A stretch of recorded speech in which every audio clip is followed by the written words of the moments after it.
salvation, same tribulation, worldwide oppression, love. Hello, I'm John Dennison, and we've got some things to talk about.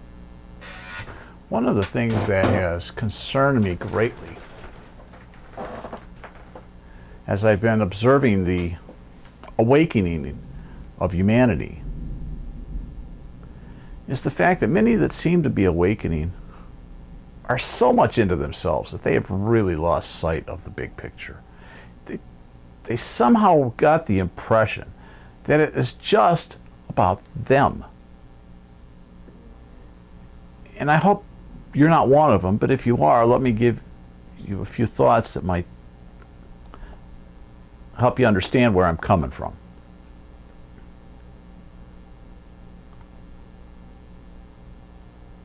All the things you've been doing to work on yourself are fabulous.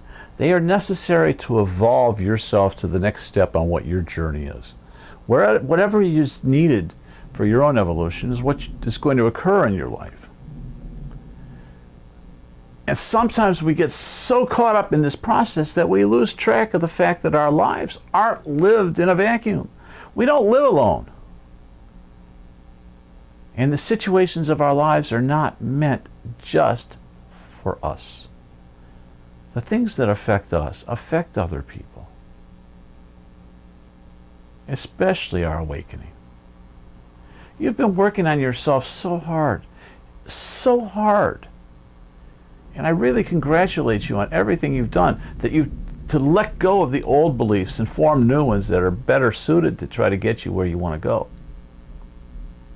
But to be honest, most of us, we don't expand our belief system. We just trade one set of beliefs in for another. I'll give you an example. This whole New Age movement is built upon widespread spiritual teachings from a lot of different sources, many of whom profess to be channel guidance from some entities that exist in some dimension or realm beyond that of the physical body. And it is somehow through our interconnections that they are speaking with us, either directly or through the channels that pass along these messages.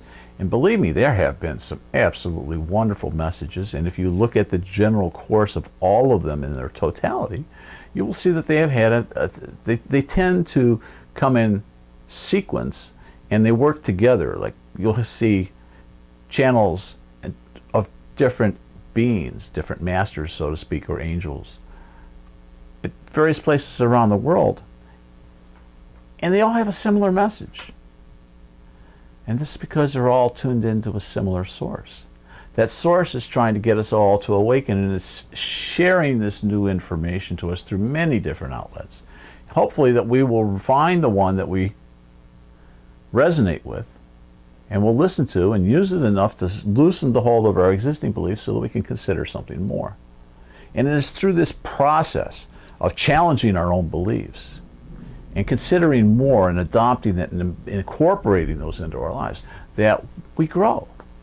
This is the process of evolution and of the expansion of the soul. And the expansion of the soul is basically the expansion of our consciousness. But many people stop with themselves. They think their awakening is simply for their own soul, and it's all about them and their trek to heaven, or whatever that dimension is to which you go at between lives. Very, very few of them consider the fact that their life is part of a greater scenario, a greater world. And every one of us has a role to play within that. It is the relationship between us and our outer world that allows our awakening to unfold and be demonstrated in how we go about our lives. It's not a matter of just learning this stuff and saying we know it. It's incorporating it so that it's such a part of us at every level of our being that the best that we are is reflected in everything that we do. But believe me, there are many people that are on this spiritual path of awakening that are really closed-minded.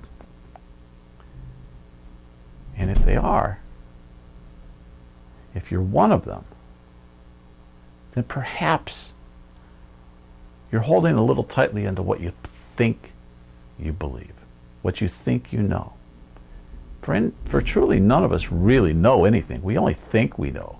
We take in what we find works for us or fits within the belief system that we operate within our lives, and we adopt those that enhance that and expand it, and we push aside those that don't. Well, a lot of people that are awakening have this view that it's only about them, so they totally ignore everything else that's going on in the world. That's their problem. It's not mine. So therefore, I don't need to be worried about it.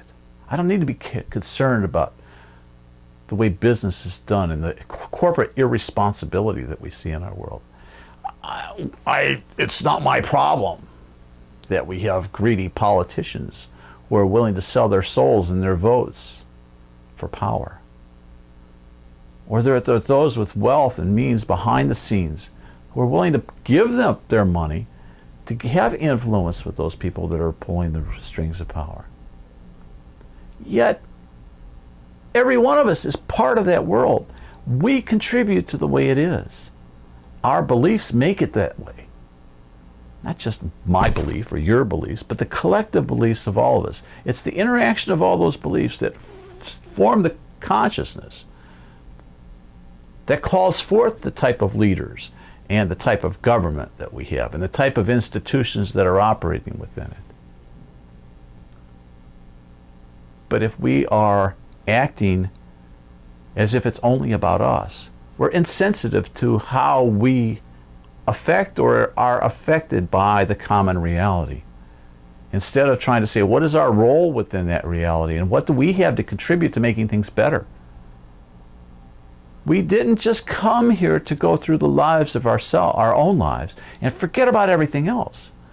We came here to participate in an interactive reality that is not just us, but it is with everyone else around us and the whole world. And believe me, when you look at the state of that world, it's a mess. It needs people like you who are awakening to stand up and be counted, so that they can see your light, so that they can know what you're about, and most of all, that they can see your peace and allow it to bleed over a little bit into them. But if your awakening is just about you and nobody sees you, nobody knows what you're going through, nobody knows what you've had to experience to get there, and nobody knows what you have received as a result of all the hard work that you've put in, they're not going to want it for themselves. Every minute of every day, our job as awakening souls is to, well, I hate to steal a term from Gandhi, but it's to be the change we want to see. Well, what does it mean to be the change? To be the change that we want to see, we have to transform ourselves. We have to transform our relationship with that outer world. We have to transform the beliefs that we use to interact with it. And if those beliefs are in any way contributing to the struggle or conflict or suffering in our world, then there's something wrong with them. Because that's not the nature of the reality that we're trying to create, and it's not the nature of the reality that we're learning about inside, where it's peace and joy and love, not control and oppression and violence. If you want a better tomorrow, then I suggest that you begin to think about where you fit into this world around you. Not just in the lives of your family, but yes, that's important. That's where we learn to be interactive beings, where we learn to practice our art of love, how we go about allowing ourselves to be loved.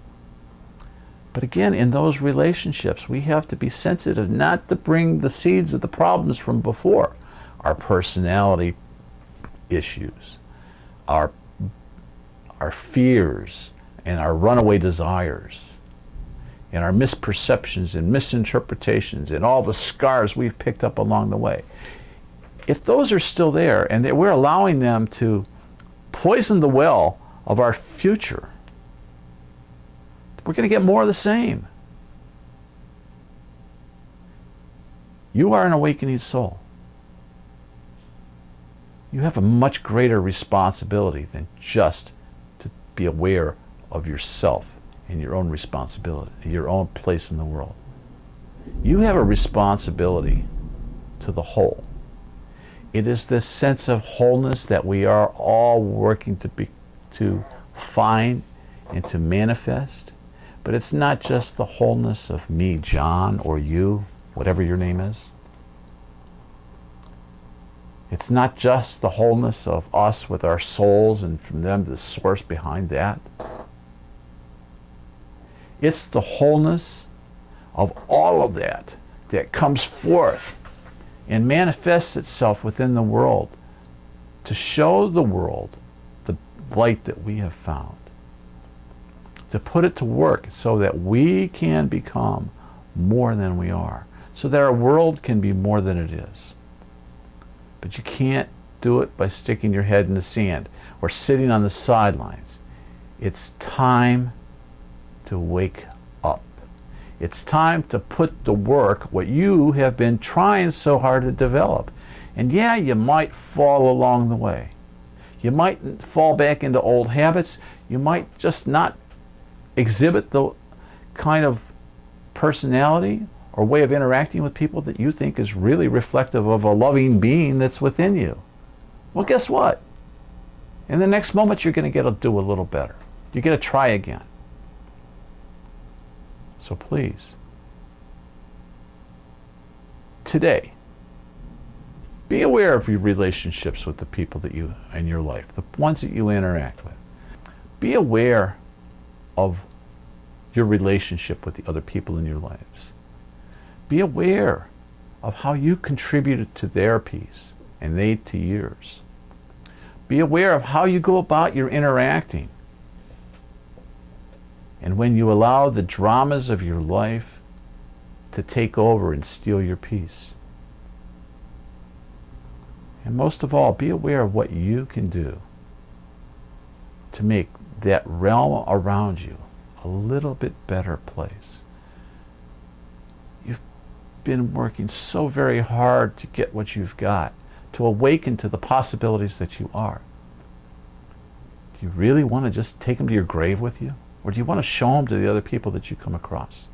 Do you want them to see it and to understand that what's possible if they go about trying to make themselves into a galactic human, into a human that is aware of his place, his or her place within the whole, and works not only for his or her own individual benefit, for the benefit of the whole of the collective human organism.